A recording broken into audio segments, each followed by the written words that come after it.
இன்ஷா அல்லாஹ். அடுத்து ஹஜ்ரத் அவர்கள் பல்வேறு பணிகளை எல்லாம் விட்டுவிட்டு நமக்காக நேரத்தை ஒதுக்கி இங்கு வருகை தந்திருக்கின்றார்கள்.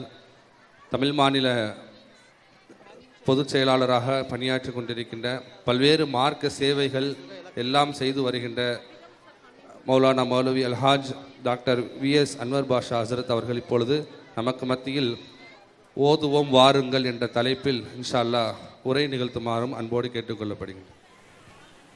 அஸ்ஸலாமு அலைக்கும் வரஹ்மத்துல்லாஹி வபரகாத்துஹு. அல்ஹம்துலில்லாஹ் வஸ்ஸலாத்து வஸ்ஸலாமு அலா ரசூலில்லாஹி ஸல்லல்லாஹு அலைஹி வஸல்லம். அம்மா பஅத். قال الله سبحانه وتعالى أعوذ بالله من الشيطان الرجيم بسم الله الرحمن الرحيم ورتل القرآن ترتيلا صدق الله العظيم.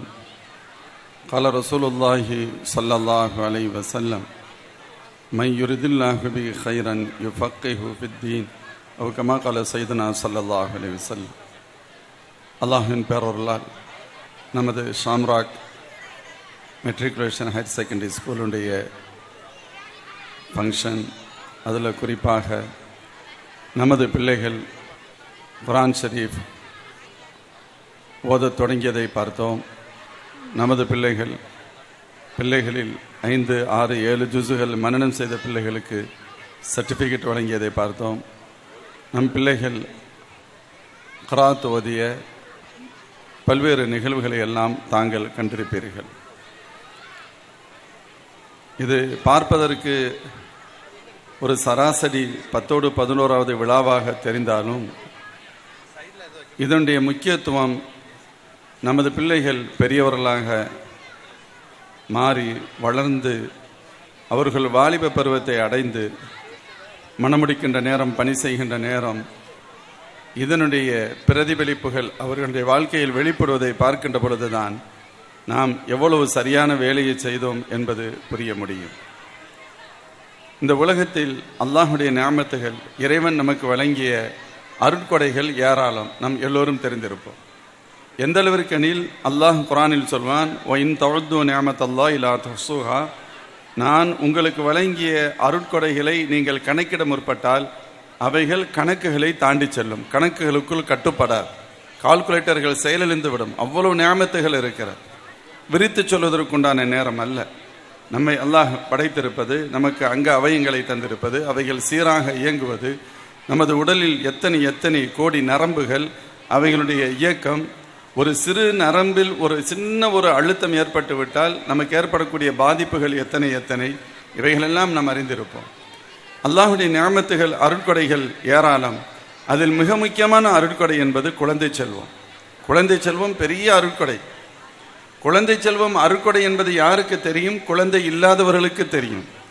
குழந்தை இல்லாதவர்கள் ஏதோ அவர்கள் சாதாரணமானவர்கள், பலகீனமானவர்கள், நாம் திறமையானவர்கள் என்பது பொருள் அல்ல. 1,00,000-ல் 1 நபருக்கு அல்லாஹ் அந்த குழந்தை பாக்கியத்தை சற்று தாமதப்படுத்துகின்றான் அல்லது இல்லாமலாக்குகிறான். அதற்கான காரணம் என்பது மீதி உள்ள நாம் புரிந்து கொள்ள வேண்டும். ஏதோ இது இயல்பாக திருமணம் முடித்தால் குழந்தைகள் கிடைக்கும் என்று நீங்கள் கருதி விடாதீர்கள். இறைவன் நாடினால் மட்டுமே குழந்தைகள் கிடைக்கும் என்பதை நாம் தெரிவதற்காகத்தான் 1 நபருக்கு அல்லாஹ் அந்த இழப்பை ஏற்படுத்துகிறான். அதற்கு பகரமாக நாளை மறுமையில் அல்லாஹ் உயர்வை தருவார். இது குழந்தைகளுடைய விஷயம் மட்டுமல்ல, நாம் மிக சாதாரணமாக நினைக்கக்கூடிய, இப்போ நம்ம சிறுநீர் கழிக்கிறோம், டாய்லெட் போகிறோம், இது கூட நம்ம சாதாரணமாக நினச்சிக்கிறோம். ஆனால் எத்தனை பேருக்கு அது முடியவே இல்லை. சொல்லதான் சார், அதனால தான் சொன்னாங்க, நீங்கள் உங்களுடைய சுய தேவைகளை பூர்த்தி செய்துவிட்டு வெளியே வந்தால் சொல்லுங்கள், ஒஃப்ரானக், யாரெல்லாம் உன்னிடத்தில் மன்னிப்பு தேடுகிறேன், அல்ஹம்துலில்லாஹி அல்லதி அதுஹப அன்னியல் அதாவ ஆஃபானி, அசுத்தத்தை அகற்றிய ஆரோக்கியத்தை கொடுத்த ரப்பே உனக்கே எல்லா புகழும். அதுகூட யார் தான்? அல்லாஹ் தான் செய்கிறான். அல்லாஹ் தான் செய்கிறான் என்பதை எப்பொழுது புரிய முடியும்? ஹாஸ்பிட்டலுக்கு டாக்டர்கிட்ட ஒருத்தர் வருவார், நம்ம பக்கத்தில் வேறொரு பிரச்சனையாக போயிருப்போம். அவர் சொல்வார், எனக்கு 2 நாளாக மோஷன் போகலைம்பார். நம்ம நினைப்போம், ஏன் இதில் என்ன பெரிய பிரச்சனை இருக்குது அப்படின்னு நினைப்போம். ஒருத்தர் சொல்வார், எனக்கு யூரின் போக மாட்டேங்குது அப்படிம்பார். ஒரு மனிதனுக்கு யூரின், டாய்லெட் சரியாக போவது என்பது அவருடைய ஆரோக்கியத்தின் அடையாளம். போகலைங்கிறதுக்காக வர்றாங்க. நமக்கு அப்படி ஒரு பிரச்சனை நம்ம சந்திச்சதே இல்லைன்னு நம்ம நினைக்கிறோம். அப்படியானால் இந்த சின்னஞ்சிறு விஷயங்களை கூட அல்லாஹ்வின் அருளால் தான் நாம் பெறுகிறோம் என்பதை புரிந்து கொள்ள வேண்டும். அப்படியானால் குழந்தை பாக்கியம் மிகப்பெரிய நியாமத். குர்ஆன் அந்த பாக்கியத்தை பற்றி சொல்லுகின்ற பொழுது சற்று விரிவாகவே சொல்லும்.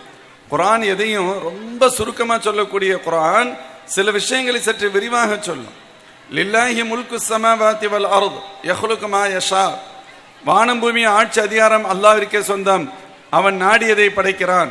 சொல்லிவிட்டு அல்லாஹ் சொல்லுவான், யஹபு லிமை யஷாஉ இனாசன், சிலருக்கு பெண் குழந்தைகளையே அவன் தருகிறான், அன்பளிப்பாக தருகிறான். வ யஹபு லிமை யஷாஉ ذுகுர், சிலருக்கு ஆண் குழந்தைகளையே அன்பளிப்பாக தருகிறான். அவ் யுஸவ்விஜுஹும் ذுக்ரானன் வ இனாசன், சிலருக்கு இரண்டையும் தருகிறான். வ மை யஜஅல்ஹு அகீமன், சிலருக்கு அல்லாஹ் அந்த பாக்கியத்தை நிறுத்துகிறான். அல்லாஹ் தான் அதை செய்கிறான். தந்ததும் ரப்பு தான், தடுத்திருப்பதும் ரப்பு தான். மூமின்களே, அப்ப இந்த வசனம் தெளிவாக சொல்கிறது, குழந்தை பாக்கியத்தை அல்லாஹ் தருகிறான். அது ஆனா பெண்ணா என்பதையும் அல்லாஹ் தான் முடிவு செய்கிறான், தருகிறான். அப்ப நம்முடைய பணி என்ன? அல்லாஹ் கொடுத்த அந்த நியாமத்துகள், அதை நாம் பத்திரமாக பாதுகாப்பது தான் நியாமத். அந்த பத்திரமாக பாதுகாப்பது என்பது எது? அந்த குழந்தை செல்வங்களை நல்ல ஒழுக்கம் இருக்கவர்களாக, இரையச்சமுடையவர்களாக நாம் வளர்ப்பது. தம்பி பேசுகின்ற பொழுது அமீன் பிலால் ரொம்ப நல்லா சொன்னாங்க. இன்னைக்கு எவ்வளோ பெரிய அறிவாளிகள் இருக்காங்க, அதுக்கெல்லாம் பெரிய பஞ்சம் ஒன்றும் இல்லை. பெரிய பெரிய புத்திசாலிகள் இருக்காங்க, 8-10 டிகிரிகள் வாங்கினவங்க இருக்கிறாங்க, பெரிய பெரிய தலைவர்கள் இருக்காங்க, எல்லாம் இருக்கிறாங்க. மனுஷனை தான் காணோம், மனிதரை காணவில்லை. பட்டங்கள் இருக்கிறது, பெரிய பெரிய பதவிகள் இருக்கிறது, எல்லாம் இருக்கு, கார் இருக்கு, பங்களா இருக்கு, எல்லாம் இருக்கு. அவன்கிட்ட இருக்க இன்சானியத், மனிதனையே காணோம். மனிதனே இல்லாமல் போய்விட்டு மீதி இருப்பவைகள் இருந்து என்ன பயன்? கல்வியுடைய அடிப்படை நோக்கமே மனிதனை மனிதனாக ஆக்குவது, மனித பண்புகளை, உயர்ந்த பண்புகளை உருவாக்கி தருவது தான் கல்வியுடைய நோக்கம். அதனாலதான் நம்ம கஷ்டப்பட்டு நம்ம பிள்ளைங்களெல்லாம் நம்ம படிக்க வைக்கிறோம். அப்படி படிக்க வைக்கின்ற பொழுது வெறுமனே ஏட்டுச்சுரைக்காக இல்லாமல், ஏதோ சில தகவல்களை, சில புள்ளிகளை மனனம் செய்து ஒப்புவிப்பதாக இல்லாமல், அவங்க பிராக்டிக்கல் லைஃப்ல பேரண்ட்ஸ்னா யாருன்னு தெரிய வரணும். சும்மா சில தகவல் மனனம் செய்யறது, இன்னைக்கு மக்கப் பண்றது, வாமிட் பண்றது, மார்க் வாங்குறது, இது மட்டும்தான் இன்று கல்வியுடைய பெரும்பாலான ஒரு சூழல். அப்படித்தான் இருக்கு, நம்ம இல்லை என்று சொல்ல முடியவில்லை. ஆனால் ஒரு வாழ்க்கை கல்வி அந்த குழந்தைகளுக்கு கிடைக்குதா? என் பேரண்ட்ஸ் யார், எனக்காக அவங்க எவ்வளவு கஷ்டப்படுறாங்க, எத்தனை பேர் அதை புரிய வைக்கிறாங்க அந்த குழந்தைகளுக்கு? என் டீச்சர்ஸ் யார், அவருடைய ரோல் என்ன, எத்தனை பேர் புரிகிறார்? என் அண்டை வீட்டார், அவர்கள் எனக்கு எவ்வளவு முக்கியமானவர்கள், எவ்வளவு பேர் சொல்லி தருகிறார்கள்? என்னோடு படிக்கக்கூடிய சக மாணவ மாணவிகள், என் கூட இருக்கக்கூடிய என்னுடைய சகோதரர்கள், என் சகோதரிகள், அவர்கள் எவ்வளவு எனக்கு முக்கியமானவர்கள்? அவங்களுக்கு ஒரு கஷ்டம், அவங்க வீட்டில் வறுமை இருக்கா, நான் எப்படி ஹெல்ப் பண்ண முடியும்? அவங்களுக்கு ஒரு கஷ்டம் சொன்னா என்னால் எப்படி உதவ முடியும்? இந்த மனநிலைகள் எல்லாம் கொடுக்கப்படுகிறதா என்று கேட்டால் பெரும்பாலும் இல்லை என்றுதான் சொல்ல வேண்டும். இவைகள் அனைத்தையும் தருவது முதலில் இது போன்ற ஸ்கூல்கள். குறிப்பாக இன்னைக்கு நம்ம ஒரு குறைஞ்சது என்னுடைய பார்வையில் 25-30 வருஷத்துக்கு முன்னால போனா இத்தகைய வாய்ப்புகளை நாம் இல்லாமல் இருந்திருந்தோம். நம் பிள்ளைகளுக்கு அந்த வாய்ப்புகள் கிடைத்திருக்கிறது, அவற்றை நாம் சரியாக பயன்படுத்திக் கொள்ள வேண்டும். அவர்களுக்கு அடிப்படையான சில அறிவு ஞானத்தை தருவதோடு வாழ்க்கை கல்வியும் சேர்த்து படித்து கொடுக்கப்படுகிறது. இன்னைக்கு ரொம்ப பேரை பார்க்கலாம், பெரிய ஏகப்பட்ட டிகிரி வச்சிருப்பான், வீட்டுக்கு வந்தவொடனே முக்கா ட்ரவுசரோடு அலைவான், அரை ட்ரவுசரோடு அலைவான். அதான் ஃபேஷன் நினைக்கிறான். எங்கிருந்து வந்துச்சு இது? அப்ப நீ படித்த கல்வி என்ன? உன்னுடைய மறைக்கப்பட வேண்டியவைகளை மறைக்க வேண்டும் என்ற அறிவு ஞானம் கூட, குறைந்தபட்ச அறிவு ஞானம் இல்லாமல் நீ என்ன படித்தாய், நீ என்ன பட்டம் பெற்றாய்? ஒரு கொஸ்டின் வருமா வராதா? தன் உடன் பிறந்த சகோதரர்கள் கஷ்டப்படும் பொழுது எனக்கு வேலை இருக்கு, நான் போயிட்டு வரேன்னு ஒரு பையன் சொல்லுகிறான் என்று சொன்னால், அப்படியானால் இவன் என்ன படித்தான்? அந்த படிப்பு என்ன, எதை கொடுத்தது? ஒரு பேசிக் கான்செப்டே இல்லாம போகக்கூடிய ஒரு சூழலில் நம்முடைய இது போன்ற ஸ்கூல்கள் மிக முக்கியமான சில தகவல்களை, முக்கியமான சில பண்புகளை நம் குழந்தைகளுக்கு கொடுத்து இவர்களை வெறும் சில தகவல்களை மனம் செய்த இயந்திர பொருளாக மாற்றாமல் ஒரு சிறந்த மனிதர்களாக, சிறந்த தலைவர்களாக உருவாக்கி தருகிறது. இன்னைக்கு நம்ம எல்கேஜி யூகேஜி ஸ்டூடெண்ட்ஸ் எல்லாம் நிக்கிறத போட்டோ எடுக்கும்போது பார்த்துருப்போம். இந்த போட்டோ வச்சு நம்ம பாருங்க, இன்னொரு 15-20 வருஷம் கழிச்சு பாருங்க, அந்த குழந்தைகள் அவங்க தான் பெரிய பிள்ளைங்க, அவங்களுக்கு திருமணம் முடிச்சு வச்சிருப்போம். இன்னைக்கு 8th ஸ்டாண்டர்ட் படிக்கிற பையனுக்கு இன்னொரு 15-20 வருஷம் கழிச்சு நிக்கா பண்ணி வச்சிருப்போம். அவனுடைய அந்த நேரத்தின் வாழ்க்கை எப்படி இருக்க வேண்டும், அதை இப்பொழுதுதான் முடிவு செய்ய வேண்டும். நான் 25 வயசுல பாத்துக்கிறேன், ஒன்னும் பேக்க முடியாது, எதையும் செய்ய முடியாது. இந்த வயதில் அவர்களை எந்த அச்சில் வார்க்கிறோமோ அந்த அச்சில் தான் அவர்கள் வளரப் போகின்றார்கள், வாழப் போகிறார்கள். அந்த அச்சை சரியான அச்சிற்குள் கொண்டு வருவது ரொம்ப ரொம்ப ரொம்ப முக்கியமான விஷயம். முதல்ல நம் குழந்தைகளுடைய ஈமானை பாதுகாக்கிறது. நம்முடைய ஈமான் அல்லாஹ் ஏகன், முஹம்மது ஸல்லல்லாஹு அலைஹி வஸல்லம் அல்லாஹ்வுடைய ரசூல். இந்த உலகத்திற்கு அல்லாஹ் எண்ணற்ற நபிமார்களை அனுப்பி இருக்கிறான். பல நபிமார்களுக்கு வேதங்களை தந்திருக்கிறான். அவர்கள் எல்லோரும் வந்தது மக்களிடத்தில் இறையச்சத்தையும் உயர்ந்த பண்புகளையும் போதிப்பதற்காகத்தான் என்ற உண்மையையும், நான் ஒரு நாள் இந்த உலகத்தை விட்டு பிரிந்து விடுவேன், என்னை மண்ணுக்குள் வைத்தார் அடக்கம் செய்து விடுவார்கள், மீண்டும் எனக்கு உயிர் கொடுத்து எழுப்பப்படும், கேள்வி கணக்குகள் கேட்கப்படும், நான் வாழ்ந்த வாழ்க்கைக்கான பதில் சொல்லித்தான் ஆக வேண்டும் என்ற நம்பிக்கை உடையவர்கள் முஸ்லிம்களாகிய நாம். நமக்கு அந்த நம்பிக்கை உண்டு. மறுமை நாளில் என்னுடைய செயல்கள் பற்றி நான் விசாரிக்கப்படுவேன். நன்மையாக இருந்தால் நன்மை, ஃபமையாமல் மிஸ்கால தர்ரத்தின் ஹைரன் யரா வமையாமல் மிஸ்கால தர்ரத்தின் ஷர்ரன் யரா, அனைத்தையும் நான் அங்கு பார்க்கக்கூடிய சூழல் கண்டிப்பாக எனக்கு ஏற்படும் அப்படிங்கிறத நம்ம விளங்கி வச்சிருக்கிறோமே. இது ஈமான். இந்த நம்பிக்கை நம்ம உள்ளத்தில் இருக்கக்கூடிய கொள்கைகள், இது ஈமான். இந்த ஈமானுக்கு பகரமாக நாளை மறுமையில் அல்லாஹ் உயர்ந்த சொர்க்கத்தை தருவான். இதை இழந்து விட்டால் குர்ஆன் பல இடங்களில் சொன்னும், இந்த ஈமானை இழந்தவர்கள் நாளை மறுமையில் ஒருவேளை பிணைத்தொகை கொடுத்து ஏதேனும் சமாளிக்கலாம் என்ற ஒரு சூழல் இருந்தால், அப்படி இருக்குமானால், இவரிடத்திலும் பிணை தொகை கொடுப்பதற்கு வசதியும் இருந்தால், அல்லாஹ் அதை சொல்லிட்டு ஒரு கற்பனையா ரப்பு சொல்றான், இவங்கள்ட்ட வசதி எவ்வளவு இருக்கு, இந்த பூமி முழுவதும் தங்கமா இருக்கு. யோசிச்சு பாருங்க. இன்னைக்கு என் பாக்கெட்ல தங்க இருந்தாலே நான் பெரிய பணக்காரன் அர்த்தம். 1 கிராம் 15,000 வரைக்கும் போயிருச்சு. 1 கிராம் 100 கிராமுடைய ரேட் என்ன, 1 கிலோவுடைய ரேட் என்ன, 10 கிலோவுடைய ரேட், 100 கிலோவுடைய ரேட். இந்த மேடையில மட்டும் எத்தனை 1000 டன்ஸை வைக்க முடியும் தங்கத்தை? டென்சிட்டி ஜாஸ்தி. நம்முடைய இந்த கிரவுண்டில், முகப்பேரில், சென்னையில், தமிழ்நாட்டில், ஆசியாவில், முழு உலகம் முழுவதும் நீர்ப்பகுதி நிழல் பகுதி எல்லாத்தையும் சேர்த்து அல்லாஹ் சொல்றான், இந்த பூமி முழுவதும் நீர்ப்பகுதி நிலப்பகுதி எல்லா இடத்திலும் முழுக்க முழுக்க தங்கமாக நிரப்பப்பட்டு அவ்வளவு வசதி அவன்கிட்ட இருக்குன்னு வச்சுக்கோங்க. இந்த வசதிகள் அனைத்தையும் நான் செய்த அந்த ஒரு குற்றத்திற்காக யா அல்லாஹ் நீ வைத்துக்கொள், என்னை விட்டுவிடு என்று சொன்னால் மா துகுப்பில மின்ஹும் ஏற்றுக்கொள்ளப்பட மாட்டார். இதுதான் ஈமான், ஈமானுடைய உயர்வு. இன்னைக்கு இந்த ஈமான் பல்வேறு அற்ப காரணங்களுக்காக நம் பிள்ளைகள் இழக்கக்கூடிய சூழலை நாம் அங்கொன்றும் இங்கொன்றாக பார்க்கிறோம் என்று சொன்னால் நாம் பாடம் படிக்க வேண்டும். அந்த நிலை ஏற்படக்கூடாது என்று சொன்னால் ஈமானுடைய உயர்வை, முக்கியத்துவத்தை புரிய வைக்கக்கூடிய ஸ்கூல்களிலேயே நம் பிள்ளைகள் படித்து வளர வேண்டும் என்ற அடிப்படையான விளக்கத்தை நாம் முதலாவதாக பெற வேண்டும். அதே போன்று நம் குழந்தைகளுக்கு உயர்ந்த ஒழுக்கங்கள் சொல்லித்தரப்படுகிறது, உயர்ந்த ஒழுக்கங்கள் கற்றுக் கொடுக்கப்படுகின்றன. அந்த ஒழுக்கத்தினுடைய சிறப்பு என்ன? ஒரே ஒரு தகவலை நான் பதிவு செய்வேன். உமர் இப்னு அப்துல் அசீஸ் ரஹ்மஹுல்லா மன்னர் ஹலீஃபா மன்சூர் அவர்களை சந்திக்கிறார்கள். ஹலீஃபா மன்சூர் அவங்க அப்பதான் பதவி ஏற்றிருக்கிறாங்க, ஹிலாஃபத். அவங்கள சந்திக்கின்ற பொழுது மன்னர் மன்சூர் அவர்களை அப்துல் ரஹ்மான் இப்னு காசிம் என்ற பெரியார் சந்திக்கிறார்கள். மன்னர் மன்சூர் கேட்குறாங்க, பெரியவங்களே, அல்லாஹ் உங்களை தற்செயலாக நம்ம இன்னைக்கு சந்திக்கிற வாய்ப்பை தந்திருக்கிறான், நீங்க எனக்கு ஏதாவது உபதேசம் செய்யுங்க அப்படின்னு கேட்குறாங்க.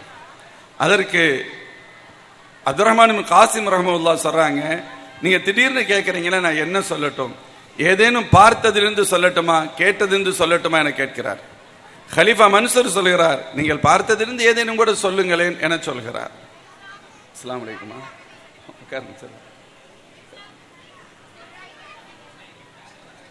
அப்துல் ரஹ்மான் காசிம் ரஹ்மத்துல்லாஹ் சொல்றாங்க, ஒரு தகவலை பதிவு செய்கிறார்கள்.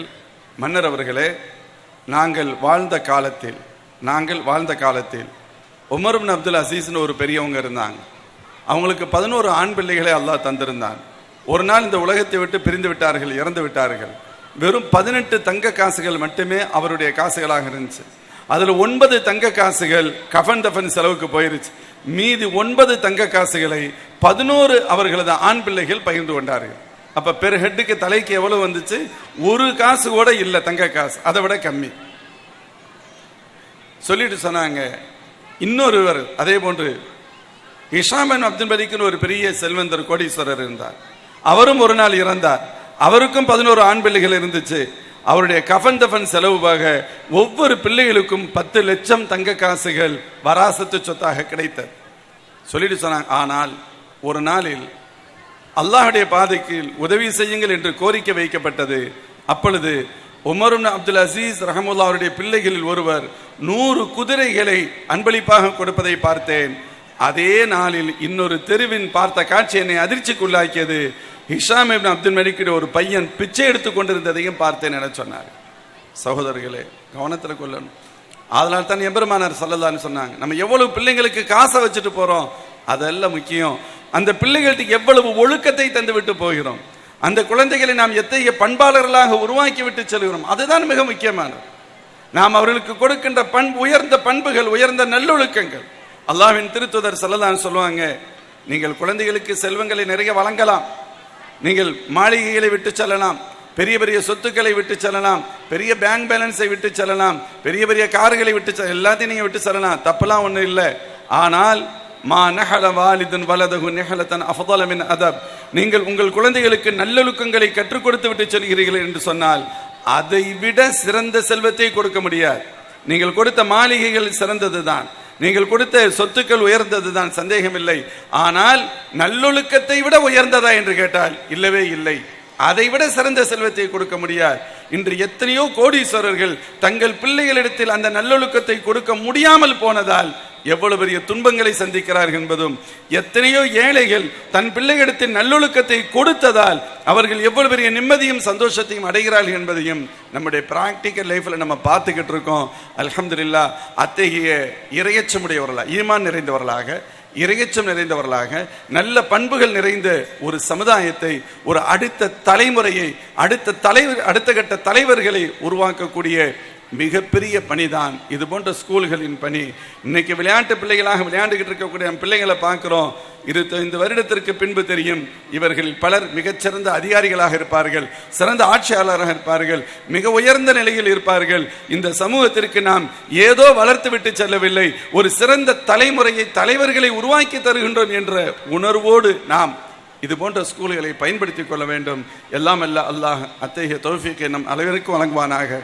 இங்கு படிக்கக்கூடிய, உலகம் முழுவதும் படிக்கக்கூடிய அனைத்து குழந்தைகளும் ஈமானும் இறையச்சையும் உள்ளடக்கியவர்களாக, நல்ல பண்புகளை உள்ளடக்கிய நிலையில் அவர்கள் வெளிவதற்கு அல்லாஹ் தௌஃபீக் செய்வானாக. அதனுடைய அடையாளங்களில் ஒன்றுதான் குர்ஆன் ஷரீஃபை அவர்கள் ஓதுவது, குர்ஆனை மனனம் செய்வது. அதெல்லாம் எவ்வளவு பெரிய பாக்கியம்! குர்ஆனை மனனம் செய்து பாக்கியம் கிடைத்து விட்டால் எல்லா லாங்குவேஜும் சாதாரணமாக வந்துடும், எல்லா ஆற்றல்களும் தானாக வந்துவிடும். இது குர்ஆனுடைய பவர் மட்டும், குர்ஆனுடைய பரக்கத்து மட்டுமல்ல, குர்ஆனுடைய பவரும் அது என்பதை நாம் விளங்கிக் கொள்ள வேண்டும். சாதாரணமாக நாம் எடை போட்டு விடக்கூடாது. எல்லாம் அல்ல அல்லாஹ் ஜல்ல ஷானுஹு வ தஆலா அத்தகைய உயர்ந்த பன்நூற்றுக்கணக்கான பல்லாயிரக்கணக்கான அடுத்த கட்ட தலைவர்களான இந்த குழந்தைகளை அல்லாஹ் உயர்ந்த அச்சில் இந்த பள்ளியிலிருந்து உருவாக்கி தருவதற்கு அல்லாஹ் உதவி செய்வானாக என்று உளப்பூர்வமாக துஆ செய்தவனாக வாய்ப்புக்கு நன்றி கூறி நிறைவு செய்கிறேன். வஆஹிரு தஅவானா அல்ஹம்துலில்லாஹி ரப்பில் ஆலமீன். அஸ்ஸலாமு அலைக்கும் வரஹ்மத்துல்லாஹி வபரகாத்துஹு. ஜஸாக்குமுல்லாஹ் கைரல் ஜஸா. ஹஜ்ரத் அவர்கள் அழகான முறையில் நமக்கு மத்தியிலே பல்வேறு மார்க்க விஷயங்களை பகிர்ந்தார்கள். அல்லாஹ் அதை வரும் காலத்தில் செயல்படுத்தக்கூடிய நற்பாக்கியத்தை தருவானாக. இன்ஷா அல்லாஹ் ஹஜ்ரத் அவர்களை கண்ணியப்படுத்துவதற்காக சென்னை கானத்தூர் ஜாமியா அல் ஹிதாயா மதரசாவினுடைய உஸ்தாத் பெர்தகி அவர்கள் இப்பொழுது அன்வர் பாஷா ஹஜ்ரத் அவர்களுக்கு கண்ணியப்படுத்துவார்கள்.